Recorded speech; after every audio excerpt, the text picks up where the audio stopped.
What do you think of Square? Do you have the Square Cash App? I don't have it personally. I don't really have Mm. much need for it. I do think it's Yeah, interesting.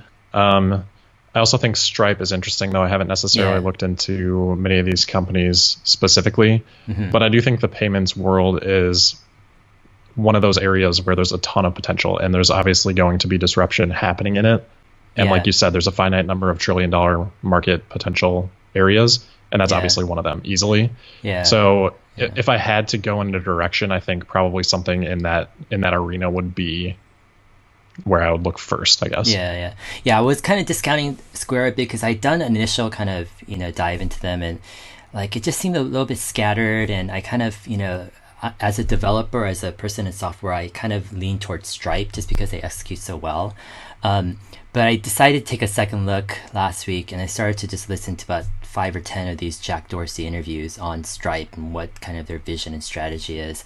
And I came away actually kind of my eyes were opened actually. I'm like, wow, he's actually doing what Elon wanted to do with PayPal in a sense. Kind of like let people bring in their money directly into the ecosystem and never have a need to take the money out because you provide them with all a credit card or debit card. You provide them with interest. You provide them with stocks. Did you know they actually allow you to buy stocks now? It's kind of crazy in your Oh no, I app. didn't. Yeah, so it's That is like, interesting. and you can get loans, right, in the Cash App, even buy Bitcoin. So they're kind of trying to do all the functionality of a bank, and you can add money so easily, so quickly. You just type in your debit card number and the amount you want to add, and in like 5 seconds, it's in your Cash App. You know, um, Do you know what their market cap is right now? yeah, their market cap is what is it? It's about Sure, we can look it up quick. yeah. I don't want to like mislead people here, but yeah, market cap is $25 billion. Um, yeah, it's interesting because yeah, I mean they went down to a low of what, $32, during the bottom or the first bottom. We'll see what happens. Um, and they were up. Before this whole thing at about 80 or so, right? Before this whole thing came crashing down. Um, Yeah, 86 looks like the peak roughly. yeah, in the past few years, they've been kind of around the 40 to 80, 60 to 80 mark. Kind of more of a stable kind of like stock price for a while.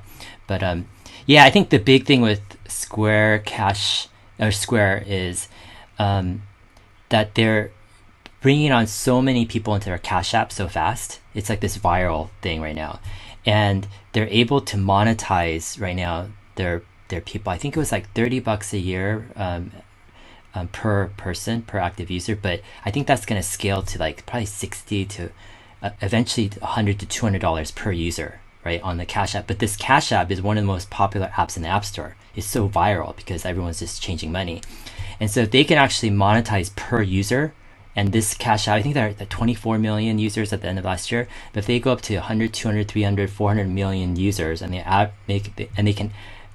can monetize each user, let's say $100 or $200 a year, um, you're looking at a mega company right there, um, Yep. and they just seem to be executing quite well. And so that's kind of like the play is fine. They have 24 million, but look at their growth rate, right? They're at like 16 million or something the year before. I think it's going over 50% per year or something. Yeah, just look at the compound growth rate, over time. I think people misunderstand or don't like appreciate compound growth, right? I mean, I know you've talked about that sometimes, like, Yeah. but just like think, oh, 50% per year, like who cares, right? The question though is always like, can that be sustainable, right? Can you do 50% for like 5 or 10 years out? And if you can, the numbers are just staggering, right? It's just like, it always surprises people, compound Yep, growth. absolutely. Yeah. That's one of the first things that sort of attracted me to investing is just understanding that at an early age, just like Uh-huh. how impactful it is when you can 10x and then 10x again. Exactly. Yeah, exactly.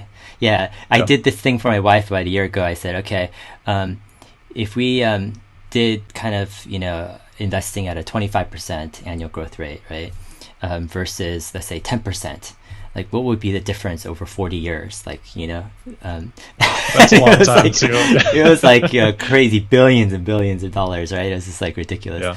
And she's like, "Is Yeah. that true? Is that real?" And I'm like, "No, seriously, just look at the numbers, Yeah. It's Even fascinating. 1% your annual return is hugely impactful over that time frame. Yeah, definitely. Yeah, I just recorded a video actually 2 days ago on compound interest. I'll probably release it this week. It's yeah, definitely a Nice. foundational skill.